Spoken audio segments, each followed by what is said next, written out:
Hello, I'm Mystical, joined by Elise Randolph, bringing you the first match of the upper bracket today, Tuskers versus Lazerhawks. Elise, what do Lazerhawks have? All right, so Lazerhawks, they're going triple rattlesnakes. This time they're not going to be armor rattlesnakes, though. These are traditional shield rattlesnakes. Stork, Bifrost, Hyena, double Caracol, and double Scalpel for logistics. And on the Tuskers team, something I think that we're all fairly familiar with at this point, we have the triple Nighthawk, double Loki coming out, but with Jackdaws as the support wing this time instead of Sweeples, and then two Scalpels as their logistics. 30 seconds until the match starts. How do you see this playing out for our teams on grid at the moment, Elise? All right, so I mean, I think the Tuskers team seem to have they just have so much damage here. They're just going to be rushing in. Both teams are actually quite far from each other, so that's a good sign for Laserhawks. Gives them a little bit of wiggle room, gives them time to move around, gives them the opportunity to get their Hyena in place. This Hyena I expect to not live very long. The Tuskers are very shrewd pilots. They know which ships are going to pose the biggest threat to them, so expect that Hyena to go down quickly. And as you see, the match is underway, and missile guidance computers are already on the rattlesnakes. Yeah, I find it interesting that the Tuskers team, instead of coming in at 0, like we've seen with other teams so far, bringing this comp, they've come in at 50. They're taking their time. They didn't really move too much when the match began. They're just slowly approaching, I think, the center beacon with some of their ships, but milling around at range, essentially, just at the moment. It may be that they're heavy missiles, because I can see that some damage is being applied to the Hyena, but I think that's the Jackdaws, which are probably light missile fit in this comp. Yeah, so the bouncers are down for the rattlesnakes, and the entire Laserhawks team is trying to kind of go behind their rattlesnake core and just hide there and force the Tuskers team to rush into them. So very slow going, but this is just these teams posturing, trying to force a mistake out of the other side. But as the panel had mentioned, both these teams are quite composed and tournament veterans, so I don't expect any one of those mistakes to happen. Right Yeah, now, it's just going to be a matter of when is Tuskers going to rush in first, and what are they going to try and go for? You see them poking away. The Bifrost is taking damage. The Hyena takes damage. They're keeping these scalpels on their toes here. so I'm just taking a look at the weapon systems and trying to understand what each team is going for here, because damage isn't really coming out onto the Tuskers team from the Rattlesnakes, at least in terms of missiles. So I think it is heavy missiles on the Nighthawks at this moment in time. They're shooting the drones around the Rattlesnakes, taking care of those bouncers to make sure that they're not taking the sentry DPS from the Rattlesnakes. But I can't see that sentry DPS being applied anywhere. So I'm kind of curious what Laserhawk's game plan is. When they actually plan on shooting stuff.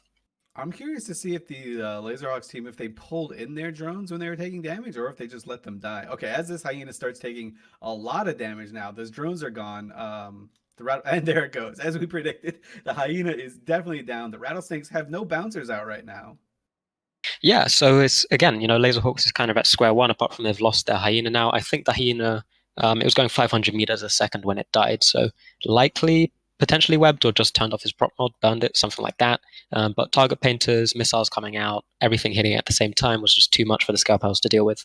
And we can see that Zurach in the Scalpel is currently taking damage from the Tuskers team.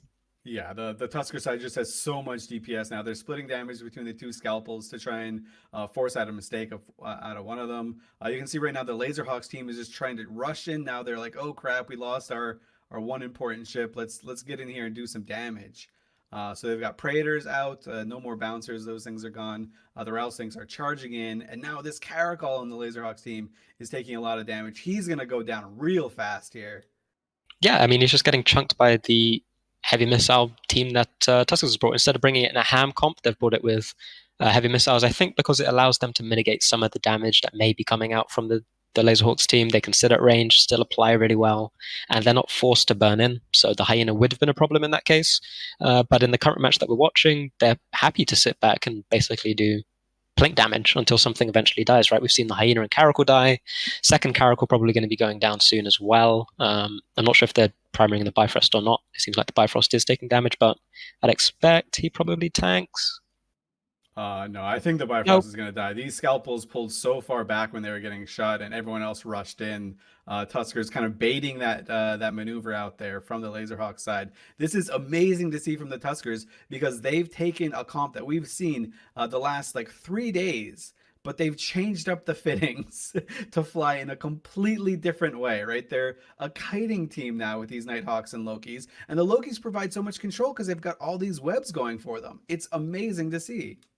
Yeah, it's like a pseudo kiting team, I guess, or it is an actual kiting team when you're against something that's much slower than yourself. So I guess it's easy at that point to manage the targets that you're trying to shoot, make sure that you're not getting tackled down, apply your damage at range. I'd be curious to see if they continue to run with a heavy missile comp going forward, or whether they revert back to hams or decide to ban it out and bring something else. It will be interesting to see what they decide. I see that the Tuskers Jackdaw is taking damage at this point, I think from I guess the Caracal, I think, is the only thing that could really apply to it. Maybe the missiles coming off the rattlesnakes, but no drones out from the rattlesnakes at the moment, apart from some bouncers.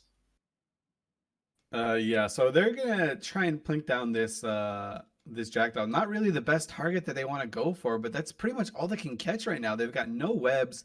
They're losing their caracal right now. I Oh my don't think gosh. that the Jackdaw is necessarily a bad target. I think in this, the Jackdaws probably aren't going to be as tanky because they have those missile guidance disruptors. And I think the missile guidance disruptors are a problem for the rattlesnakes. You can see that there's three, or there's one spread on each rattlesnake at least coming off of the Jackdaw. So if they can clear a Jackdaw, one of the rattlesnakes can probably shoot a little bit better. But I'm not sure that's enough, considering that Tuskers still have their full team on the grid. Yeah, bad news. You have to actually clear the jackdaw. Oh my gosh, the jackdaw survives an 18% structure, and now a scalpel just gets instantly deleted. Oh my gosh, the Tuskers just snap kill these targets of opportunity, and they do it so well. And they're baiting the little jackdaw. It is the jackdaw that could right now, as Yep. this next scalpel is just gone to dust. So we see the reason the Scalpels went down so quickly is that they burned around the center beacon, the Tuskers team, and came in behind the rattlesnakes to catch those Scalpels with their Lokis. So they were able to web them down and apply their damage really quickly and burst through the Scalpel reps. So they're clearing up the stalk, and I think for the rest of this match, it's just going to be a case of clearing up the rest of the battleships that Lazerhawks have brought. Yeah, I mean these rattlesnakes are completely defanged, right? As you mentioned, the missile guidance disruptors from these jackdaws, they're all over these rattlesnakes. They've got no projection to speak of. The support wings, you can't really see it too well, but the support wing of the Tusker side has just been dismantling these drones when they see them coming off these rattlesnakes, right? So the rattlesnakes put out drones, you web them down, you shoot them. Skylar Hawk and the jackdaw is taking more damage. Maybe the rattlesnakes can actually kill him. Three rattlesnakes do a ton of damage, right?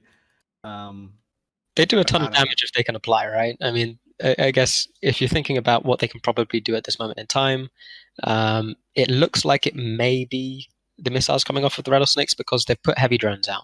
So it looks like they're sending the heavy drones over towards some of the Nighthawks or the Lokis.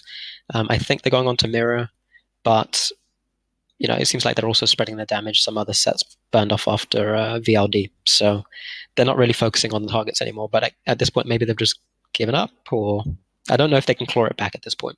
Yeah, the absolute. Look how fast this rattlesnake is just going down, right? So they've moved over to Mira on the Nighthawk. The Lazerhawks team said, "Hey, you know what? Screw this jackdaw. He's just playing with us. Let's try and get some DPS off the field, or at least get a little bit of points on the board here." But no such luck. These rattlesnakes are also super tanky. Look, I mean, it's just mind-boggling how fast these rattlesnakes are dying. The Fury missiles coming out of these Nighthawks, they do quite a lot of damage. And this Jackdaw, there's no sense of urgency from Skylar Hawk. He's just charging in. He's not like sitting by a jump beacon out of range from these rattlesnakes. No, he's going in to apply his damage. He knows his logistics can keep him up. So he's just going into getting max damage on these things. Yeah, one of the things that we should mention is that since they lost that first rattlesnake, it allows one of the missile guidance disruptors to be swapped onto one of the remaining rattlesnakes, which makes it harder to apply. So for every rattlesnake they lose, the match gets harder for the remaining rattlesnakes, regardless of how many ships are left. So you see the next rattlesnake go down, leaving just one left. Good fights are coming out in local. I think both teams kind of understand where this is going for each of them. Yeah, I mean, this match, it's going to time as well, right? But it feels like it was so fast. Just the way the Tuskers played, the composure from it, maneuvering around the entire arena just to get back behind the Laserhawk squad as well. Really master play by these Tuskers guys. They're showing why they're in the winners bracket and why they're AT champions in the past. Exactly. Yeah. I mean, really, really interesting take on a comp that we've seen multiple times today. Instead of bringing the ham variant, they bring the heavy missiles, which I think they've got missile guidance computers fit on their Nighthawks as well. So slightly squishier, but when you can sit far, far back and apply your damage so well, it doesn't really matter so much how much you tank, especially with the Lokis to screen for you. So yeah, really interesting take. Yep, and there you have it. The last Lazerhawks Rattlesnakes finally goes down. Tuskers lose 0 ships in this endeavor, taking a comp we've seen but with different fits. And for Mystical, I'm Elise Randolph. We're going to send it back to Ithaca Hawk in the studio.